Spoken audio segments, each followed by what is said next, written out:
नमस्कार दोस्तों, आप सभी का स्वागत है आज के एक फिर न्यू कहानी में। जी हाँ दोस्तों, आज की कहानी में हम लोग जानने वाले हैं एक बूढ़े गीत की 4 बातें। एक बूढ़े गीत ने ऐसी 4 बातें बताई कि आपके ज़िंदगी में कितने भी बड़े संकट आए, अगर इन 4 बातों को अगर आप याद रखते हैं तो आपको बड़े बड़े संकटों से निवारण मिल सकता है। यानी कहने का साफ मतलब है दोस्तों कि आप बड़े बड़े संकटों पर विजय प्राप्त कर सकते हैं। आखिर वो कौन सी 4 बातें हैं, चलिए दोस्तों कहानी के माध्यम से समझने का प्रयास करेंगे। और जो भी मेरे प्यारे भाई एवं बहन और दर्शकगण पहली बार चैनल पर आए हैं, चैनल को सब्सक्राइब कर लीजिए, ऑल नोटिफिकेशन को ऑन कर लीजिए।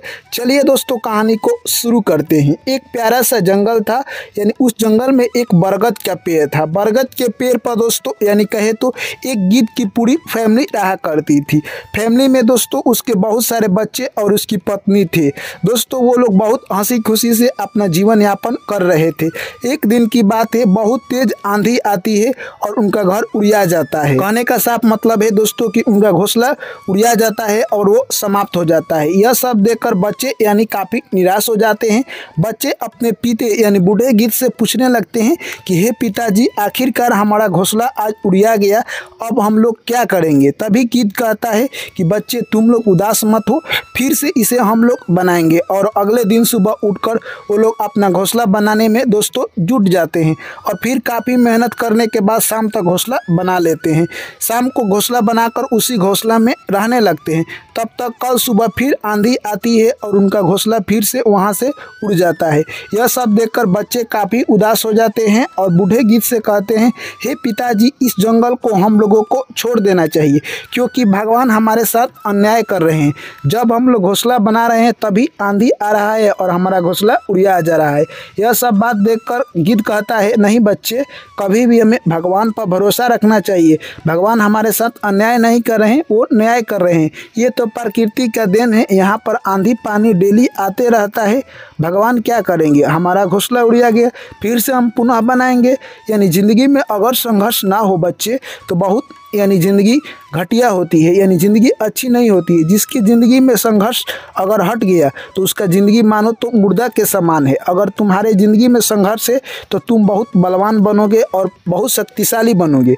यह सब बात सुनकर यानी गिद्ध के बच्चे भगवान को दोष देने लगे और कहने लगे कि नहीं, हमें भगवान पर विश्वास नहीं हो रहा है, भगवान हमारे साथ ही सिर्फ यानी धोखा दे रहे हैं। तभी गिद्ध कहता है कि तुम लोग इस तरह से नहीं मानोगे, आओ तुम लोगों को मैं एक किसान की कहानी सुनाता हूँ। अगर तुम लोग इस कहानी को पूरा सुन लेते हो तो शायद हो सकता है कि तुम लोगों का मन में जो यानी ख्याल चल रहा है वो ख्याल गलत निकल जाए और भगवान पर भरोसा हो जाए। एक गांव में एक किसान रहा करता था। वो किसान भगवान से काफ़ी नाराज था क्योंकि वो कहता भगवान को इस दुनिया को चलाना आता ही नहीं है। जब बारिश की ज़रूरत होती है भगवान उस समय घाम देते हैं और जब घाम की ज़रूरत होती है उस समय आंधी पानी आता है। यानी जब फसल को जो ज़रूरत होता है तब भगवान नहीं देते हैं, इसलिए हमारा फसल बर्बाद हो जाता है। यह सब कहते हुए किसान एक पेड़ के नीचे बैठा हुआ था और भगवान को दोष दे रहा था। तभी ऊपर से आवाज़ आती है, क्या तुम भगवान से उदास हो। तभी वो किसान बोलता है, भगवान से मैं क्यों ना उदास रहूं, मैं डेली खेती करता हूं और भगवान हमारे सारे फसलों को नष्ट कर देते हैं। बारिश की जगह घाम, घाम की जगह बारिश, यानी सब उल्टा पुल्टा करते हैं और सारा फसल नष्ट हो जाता है। तभी ऊपर से आवाज़ आती है कि ये मालिकाना हाथ अगर तुम्हारे हाथ में मिल जाए, जब तुम चाहो तो बारिश करा सकते हो, जब तुम चाहो तो धूप करा सकते हो, जब तुम चाहो तो आंधी मंगा सकते हो, तो तुम्हें कैसा रहेगा। तभी किसान बोलता है, तब तो मैं इतना अच्छा फसल करूंगा कि मैं भगवान को दिखाऊंगा कि देखिए आप किस तरह का यानी इस मौसम को चलाया जाता है और जो आपके पास शक्ति है उसका कैसे उपयोग किया जाता है। तभी ऊपर से आवाज़ आती है, तथा वस्तु लो, आज से तुम्हारे पास ये शक्ति उपलब्ध हो गई। दोस्तों यह बात कहकर भगवान वहां से चले जाते हैं और वो किसान काफ़ी खुश हो जाता है। और यह सब बात देखकर किसान काफ़ी खुश हो जाता है। वो पहली बार ट्राई करता है, कहता है कि बारिश हो। तभी दोस्तों काफ़ी तेज़ से बारिश होने लगती है और कहता है बारिश अभी बंद हो, तो बारिश उसी वक्त बंद हो जाती है। किसान को विश्वास हो गया कि भगवान ने हमें सारी शक्तियाँ दे दी है, अब मैं चाहूँगा तभी बारिश करा सकता हूँ, धूप उगा सकता हूँ, जब जो चाहूँगा वो कर सकता हूँ। दोस्तों अगली बार किसान ने जब फसल रोपी उस समय यानी बादल वाले मौसम किए और फसल जब जैसे ही वो बीज डाला, बीज काफी तरह से अंकुरित हो गए और बीज जाम गए। दोस्तों किसान हल्का घाम उगा था और धीरे धीरे बीज जाम गए और सारे फसल धीरे धीरे बढ़ने लगे। जब जैसा मौसम की जरूरत होती, हल्का बारिश तो हल्का बारिश कराता, थोड़ी सी धूप निकलने की जरूरत होती तब थोड़ी सी धूप निकलता। दोस्तों ऐसे ही करते करते फसल कहे तो बहुत बड़ा हो गया। अब समय आ गया यानी गेहूं में बाल धरने की। तभी दोस्तों किसान क्या करता है, धूप ना निकाल कर एकदम बादल वाला मौसम कर देता है और काफ़ी अच्छा यानी कहे तो देखने में फसल इतना अच्छा था दोस्तों, बाल भी गेहूं में बहुत बड़ा बड़ा धर लिया। यह सब देखकर लोग चारों तरफ खुश थे कि इस बार यानी भगवान ने हमें बहुत अच्छा फसल दिया था। लोगों को पता नहीं था कि ये सब किसान कर रहा है। दोस्तों किसान भी काफ़ी खुश था। वो सोच रहा था कि अब जब हमसे भगवान मिलेंगे तो मैं उनको सिखाऊंगा कि खेती कैसी की जाती है और मौसम को कैसे चलाया जाता है। परंतु दोस्तों धीरे धीरे समय बीतता गया और तभी समय आ गया बाल काटने का। गीत कहता है कि तुम लोग कहानी को आगे सुनना ध्यान से। तभी किसान खेत में जाता है और जैसे ही बाल एक तोड़ता है और उसको मिस कर देखता है तो उस बाल में कुछ नहीं है, यानी कहे तो दोस्तों वो रद्दी है, उसमें एक भी गेहूं के दाने नहीं थे। तभी किसान वहीं पर गिर जाता है और भगवान को पुकारने लगता है। कहता है, हे भगवान तूने मेरे साथ क्या किया, यानी अन्याय किया है, ये सब तेरा खेला है। तभी दोस्तों वहाँ पर भगवान उपलब्ध होते हैं और कहते हैं, हे किसान मैं तुम्हारे साथ अन्याय नहीं किया हूँ, तुमने जो किया है उसी का तुम यानी दंड भोग रहे हो। तुम्हारे हाथ में सारे मौसम हैं, मैं कैसे कर सकता हूँ। भगवान कहते हैं कि तुमने इस गेहूं को कभी संघर्ष करने का मौका ही नहीं दिया, जब इसे जैसा मौसम की ज़रूरत है वैसा ही दिया, इसीलिए इस गेहूं का बाल तो इतना अच्छा हुआ है, इसमें दाना इसीलिए नहीं पकड़ा है। अगर इसके विपरीत मौसम नहीं होंगे तो ये संघर्ष नहीं कर पाएगा और संघर्ष नहीं कर पाएगा तो ये मजबूत नहीं होगा और मजबूत नहीं होगा तो इसमें दाने नहीं आएंगे।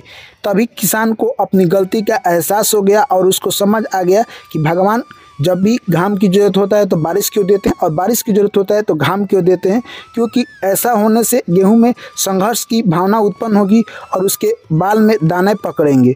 दोस्तों यह सब बात जब किसान को समझ आया वो भगवान के चरणों में गिर पड़ा और कहने लगा, हे प्रभु जो आप करते हैं वो सत्य करते हैं, आपकी जय हो।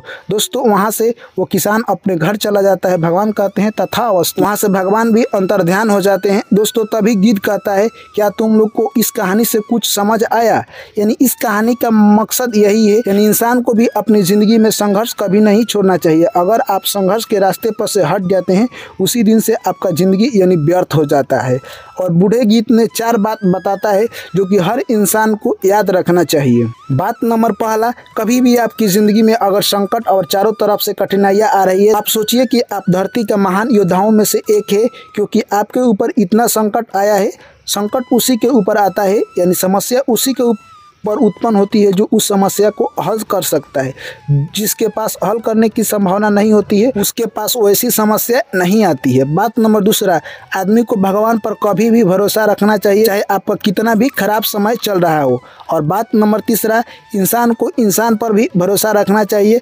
अगर हम किसी इंसान को इतना सुख देख रहे हैं, यानी कि उसके पास बहुत सारा सुख है, तो इससे पहले उसने कितना कष्ट सहा है ये हमें पता नहीं है। इसलिए कभी भी हम दूसरों को सुख देकर अपनी ज़िंदगी का तुलना नहीं करना चाहिए। और चौथी बात, इंसान को कभी भी कर्मवीर होना चाहिए, जिससे कि आप कर्म कर कर आप ज़िंदगी में आगे बढ़ सके और आपको कहीं असफलता मिल रही है तो आप अच्छी तरह से वहाँ पर कर्म करें और ज़िंदगी में आगे बढ़े।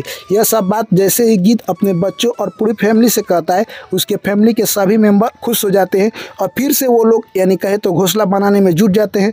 और इस बार यानी 2 घंटा में मात्र उससे भी अच्छी और बहुत मजबूत घोंसला बना देते हैं और अपना ज़िंदगी खुशी खुशी जीने लगते हैं। तो दोस्तों इस पक्षी की कहानी यानी गीत की कहानी से हमें यही सीख मिलती है कि हमें ज़िंदगी में बहुत मजबूत, कठोर और संघर्षशील रहना चाहिए मेरे दोस्त। कर्मवीर बनना चाहिए और अपनी कर्म को उच्च सीमा तक लेकर जाना चाहिए मेरे दोस्त, क्योंकि कर्म ही इंसान को महान बनाता है। महान बनने के लिए कोई डिग्रियाँ की जरूरत नहीं है मेरे दोस्त। कर्म से ही इंसान ऊपर उठ सकता है और इस धरती पर कुछ कर सकता है। आप भी उठिए और कुछ कर्म कीजिए और कुछ बड़ा कर दिखलाइए मेरे दोस्त। और अभी तक चैनल को सब्सक्राइब नहीं किए हैं तो चैनल को सब्सक्राइब कर दिखाइए और 1 मिलियन तक दोस्तों पहुंचाइए। चलिए आपसे मिलते हैं ऐसी ही एक न्यू कहानी में। आप लोग का प्यार और सपोर्ट की बहुत ज़रूरत है मेरे दोस्त, इसलिए वीडियो को लाइक, शेयर और अपने रिश्तेदारों में ज़रूर शेयर कीजिएगा। चलिए मिलते हैं नेक्स्ट कहानी में। Thank you, take care, bye bye, जय श्री कृष्ण, राधे राधे।